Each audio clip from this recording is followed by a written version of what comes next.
Hello कॉमर्सार्थी, commerce के विद्यार्थी। मैं संदीप पाठक आपको कॉमर्साला के वर्चुअल क्लासरूम में आपका स्वागत करता हूँ। ठीक है, हम लोग जो इकोनॉमिक्स का जो सीरीज कर रहे हैं यहाँ कॉमर्साला के चैनल पे, साइमल्टेनियसली फिजिक्स का सीरीज चल रहा है आपका पाठक गुरुकुल के चैनल पे। अभी तक हमने सेंट्रल प्रॉब्लम देख लिया, माइक्रो वर्सेस मैक्रो इकोनॉमिक्स देख लिया, मनी का मीनिंग देख लिया, इवोल्यूशन देख लिया, आज फंक्शन देखेंगे।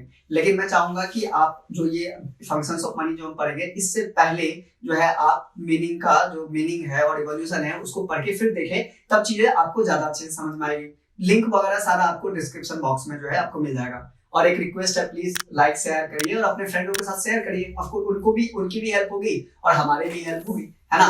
तो चलिए हम लोग फंक्शंस ऑफ मनी पढ़ते हैं। तो फंक्शंस ऑफ मनी में जैसे पिछले क्लास में हमने देखा था कि अच्छा फंक्शंस ऑफ मनी, हम फंक्शन ऑफ मनी तो बाद में देखेंगे, पहले देखते हैं फंक्शंस होता क्या है, किसको हम कहते हैं। आपने कहाँ फंक्शन सुना है, तो आपने जहां भी फंक्शन पढ़ा है उसका क्या मतलब है। देखो आज मैं फंक्शन आपको समझा दूंगा ना। अब आप इकोनॉमिक्स पढ़ रहे हैं, बिजनेस स्टडीज पढ़ रहे हैं, साइंस पढ़ रहे हैं, कोई भी सब्जेक्ट पढ़ रहे हैं, अगर फंक्शंस का मतलब क्या होता है, वो चीज जिसकी फंक्शन आप पढ़ रहे हो क्या रोल प्ले करता है।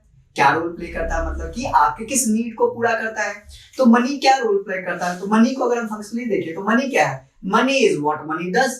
Money is what money does. Money जो करता है वही मनी है। आप बोले फिर बताइए मनी करता क्या है। तो मनी क्या करता है, मनी करता है एक्सचेंज को फैसिलिटेट करता है।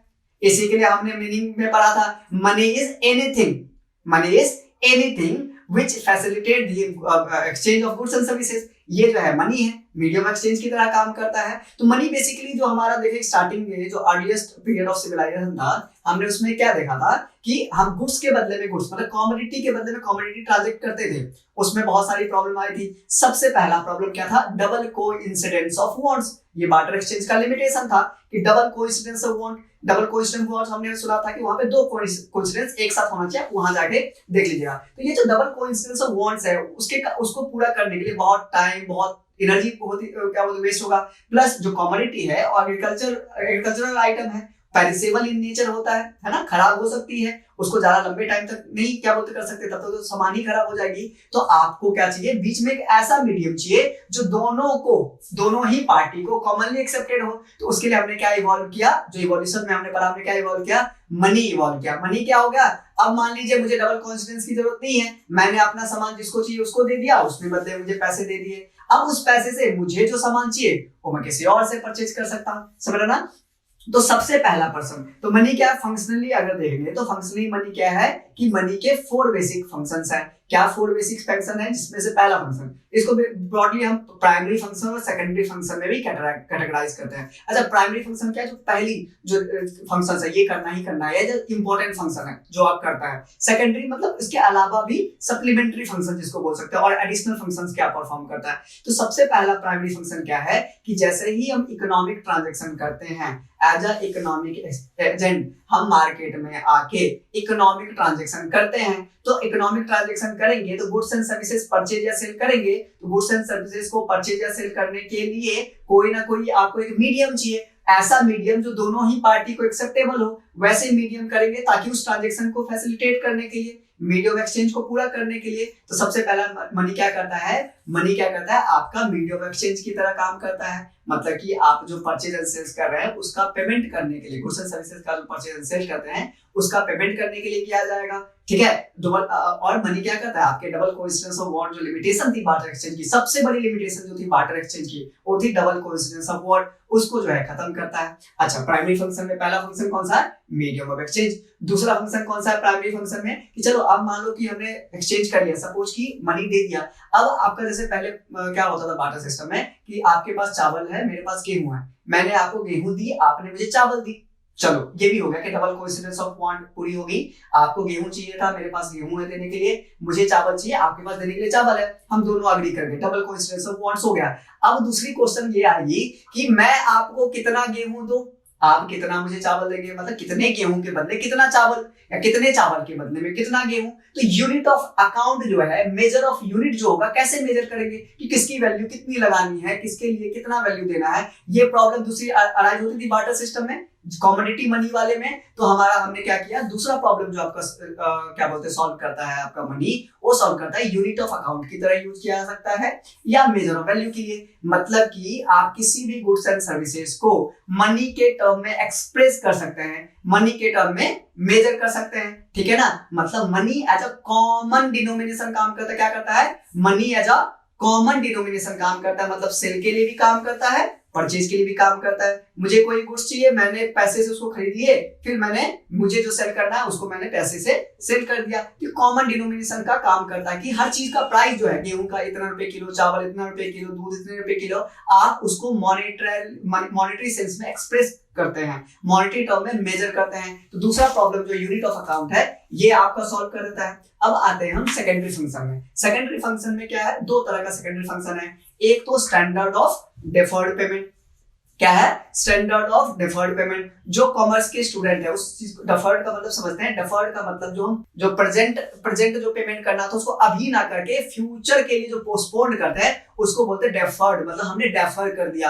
आपने लिटरली भी डेफर वर्ड यूज करते हैं, मतलब जो प्रेजेंट का चीज था उसको फ्यूचर में पोस्टपोन करना, फ्यूचर में ट्रांसफर कर देना। मान लीजिए आपने आज किसी से पैसा लिया, ठीक है, आपने मान लीजिए आज किसी से गुड्स लिए तो उसका पेमेंट आपको फ्यूचर में करना है, तो अगर कमोडिटी है तो उसको कैसे करेंगे, फ्यूचर में कमोडिटी रहेगी नहीं, फ्यूचर में उस कमोडिटी की क्वालिटी उसको स्टोर करके नहीं रख सकते, क्वालिटी वो नहीं रहेगी, तो आप फ्यूचर में पेमेंट नहीं कर सकते। तो मनी ने तीसरा जो प्रॉब्लम था बार्टर एक्सचेंज का उसको सॉल्व किया कि इसको आप यूज कर सकते हैं to make the future payments, आपका फ्यूचर डेब्ट है उसको पेमेंट करने के लिए। अच्छा, कहने का मतलब ये है कि अब आप ये कर सकते हैं, पहले ऐसा नहीं कर सकते कि आज टमाटर दे दो, कल मैं यही टमाटर आपको वापस कर दूंगा। बोले आज ये टमाटर है तो सड़ जाएगा, खराब हो जाएगा, या तो तुम कंज्यूम कर लोगे, वापस कैसे करोगे। तो मतलब कि हम ये बोरिंग या लेंडिंग नहीं कर सकते हैं। अब मैं क्या बोलूंगा, मान लो आप अपने फ्रेंड को बोलेंगे तू मुझे आज 100 रुपया दे दे, 2 दिन के बाद में तुझे 100 रुपया वापस कर दूंगा, तो ये चीज हो सकती ही नहीं हो सकती है। तो ये बोरिंग या लेंडिंग वाला चीज जो है फंक्शन परफॉर्म कर सकता है कि मतलब आज आपने कोई चीज ली या किसी से आपने कोई सामान उधार खरीदी, फ्यूचर में उसका पेमेंट कर सकते हैं। तो बोरिंग लेंडिंग आसान फैसिलिटेट हो गया। इससे क्या हुआ कि आपके फाइनेंशियल इंस्टीट्यूशन का डेवलपमेंट हुआ। कैसे कि बोरिंग लेंडिंग कौन करेगा, तो बोरिंग लेंडिंग कराने के लिए जब बड़े लार्ज स्केल पे होगी तो एक इंटरमीडिएट की जरूरत होगी, जैसे बैंकिंग इंस्टीट्यूशंस है, नॉन बैंकिंग इंस्टीट्यूशन है। तो ये क्या हुआ, आपके जितने भी फाइनेंशियल इंस्टीट्यूशन है उसके एस्टैब्लिशमेंट का जो है आपका हुआ, ठीक है ना। अच्छा, लास्ट वाला जो फंक्शन है आपका वो है आपका स्टोर ऑफ वैल्यू वाला। तो स्टोर ऑफ वैल्यू में क्या है, नाम से ही पता चलता है उसको स्टोर ऑफ वैल्यू या ट्रांसफर ऑफ वैल्यू बोलते हैं। मतलब कि क्या, मान लो कमोडिटी वाला जो मनी था उसमें टमाटर को, प्याज को आप स्टोर करके रख सकते हैं, अभी स्टोर कर लेते हैं, बाद में फ्यूचर में यूज कर लेंगे, नहीं कर सकते हैं। क्या उसकी वैल्यू को ट्रांसफर कर सकते हैं, क्या एक जगह से दूसरी जगह ट्रांसफर कर सकते हैं, क्या नहीं कर सकते हैं। तो ये वाला चीज जो है मनी सॉल्व करता है। कैसे, तो आपका सोचो आज बैठे बैठे जो है वर्ल्ड में कहीं पे भी आप पेमेंट ट्रांसफर कर सकते हो, ई मनी से, यूपीआई से, नेट एनईएफटी से, आरटीजीएस से, है ना, आईएमपीएस से आप मनी कहीं भी ट्रांसफर कर सकते हैं। तो ये क्या है, आपका मनी स्टोर ट्रांसफर हो सकता है। मनी को स्टोर करके आप रख सकते हैं, स्टोर करके रख सकते हैं, बाद में उसको यूज कर सकते हैं, मनी खराब नहीं होगा तो उसकी स्टोर वैल्यू है उसको कर सकते हैं, है ना। आपका इससे क्या हुआ कि आपकी जो मान लो आज आपने स्टोर करके रख ली, फ्यूचर में जो है आप उसको यूज कर सकते हैं। मतलब कि आपकी जो परचेजिंग पावर है, परचेजिंग पावर किसे कहते हैं, गुड्स एंड सर्विसेज परचेज करने की जो कैपेसिटी होती है उसको बोलते हैं परचेजिंग पावर। मतलब परचेजिंग पावर को आपने प्रेजेंट से कहां ट्रांसफर कर दिया, फ्यूचर में ट्रांसफर कर दिया, ठीक है ना। और अब मान लो कि सपोज एक सिचुएशन आती है कि आपको मान लीजिए कि अभी तो चलो आपने पैसे थे, आपने यूज कर ली कमोडिटी का, अचानक कोई इमरजेंसी आ गई, कंटिजेंसीज आ गई, है ना। कंटिजेंसी कॉमर्स के बच्चे समझते हैं, कंटिजेंसी मतलब किसी कंटिजेंसी डिपेंड होता है, किसी एक चीज पे जब दूसरा लायबिलिटी डिपेंडेंट होता है, मतलब एक हैपनिंग के बाद दूसरा की लायबिलिटी अराइज होगी, उसको बोलते हैं कंटिजेंसी। जैसे मैंने आपको प्रॉमिस किया कि जैसे पिज्जा वाला बोलता है कि अगर आधे घंटे में अगर मैं आपको डिलीवर नहीं किया तो आपका पिज्जा फ्री, तो उसका पिज्जा फ्री देने वाली लायबिलिटी कब अराइज होगी, जब वो आधे घंटे में पूरा नहीं कर पाता है डिलीवरी। तो अगर कर दिया फिर लायबिलिटी अराइज नहीं होती है। आपने फायर इंश्योरेंस लिया इंश्योरेंस कंपनी से, आग लगी तो इंश्योरेंस का पैसा मिलेगा, नहीं तो नहीं मिलेगा। आपने हेल्थ इंश्योरेंस लिया, आप बीमार पड़े, हॉस्पिटलाइज हुए, तो इंश्योरेंस कंपनी आपको पैसा देगी, अदरवाइज नहीं देगी। ये सब सारी चीजें क्या है, टर्म्स एंड कंडीशन है। एक इवेंट के होने पे दूसरी लायबिलिटी अराइज होती है, इसको बोलते हैं कंटिजेंसीज, है ना। अकाउंटेंसी में भी आप पढ़ते हैं कंटिजेंट लायबिलिटी, ठीक है। तो आपका जो है क्या कहने का मतलब है कि कोई कंटिजेंसीज आ गई, कोई इमरजेंसी आ गई, फ्यूचर को तो हम प्रेडिक्ट नहीं कर सकते ना, अचानक कोई इमरजेंसी आ गई, उस टाइम पे अगर किसी चीज को आप स्टोर करके नहीं रख सकते हैं तो उसको यूज कैसे करेंगे, फ्यूचर में कोई लाइबिलिटी का पेमेंट करना है, मान लो 2 महीने 6 महीने के बाद आपको जो है लाइबिलिटी का कोई पेमेंट करना है, उसका पेमेंट आप कैसे करेंगे। तो ये सारी प्रॉब्लम थी बार्टर एक्सचेंज में या कमोडिटी मनी में, जिसको हमने मनी के थ्रू सॉल्व किया। तो मनी क्या है आपका, क्या बोलते हैं, ये सारे 4 फंक्शंस को पूरा करती है। 4 बेसिक फंक्शन क्या है, मीडियम एक्सचेंज की तरह काम करता है, दूसरा जो है यूनिट ऑफ अकाउंट या मेजर ऑफ वैल्यू की तरह काम करता है, तीसरा स्टैंडर्ड ऑफ डिफर्ड पेमेंट का काम करता है, चौथा जो है आपका स्टोर ऑफ वैल्यू या ट्रांसफर ऑफ वैल्यू की तरह काम करता है। ये बेसिकली जो फंक्शन है जिसको प्राइमरी और सेकेंडरी में करते हैं, ठीक है। तो इसके साथ मीनिंग जो मनी वाला जो टॉपिक था उसका meaning, evolution and functions complete हुआ। अब अगले क्लास में जो है हम सेंट्रल बैंक पहले नहीं पढ़ेंगे, पहले कॉमर्शियल बैंक पढ़ेंगे, उसके बाद सेंट्रल बैंक पढ़ेंगे, ये हम देखेंगे। और मैं रिक्वेस्ट करूंगा प्लीज आप अपने फ्रेंड्स के साथ भी शेयर करिए ताकि उनको भी हेल्प मिले और वो भी अपना प्रिपरेशन कर पाए। और आपको इस वीडियो के अलावा एनसीईआरटी से या किसी भी जो स्टैंडर्ड बुक है, जो टॉपिक हम टच करें उससे ही रिवाइज करना है। एनसीईआरटी से करें तो ज्यादा अच्छा है। इसके अलावा कहीं नहीं जाना, एग्जाम पर्सपेक्टिव से जो भी इंपॉर्टेंट टॉपिक्स है आप निश्चिंत हो जाइए, है ना, सारा कवर होगा। हमें पता है एग्जाम में क्या आ सकता नहीं आ सकता, तो आप उस चीज को परेशान मत होइए। चलिए मिलते हैं अगली क्लास में। Thank you.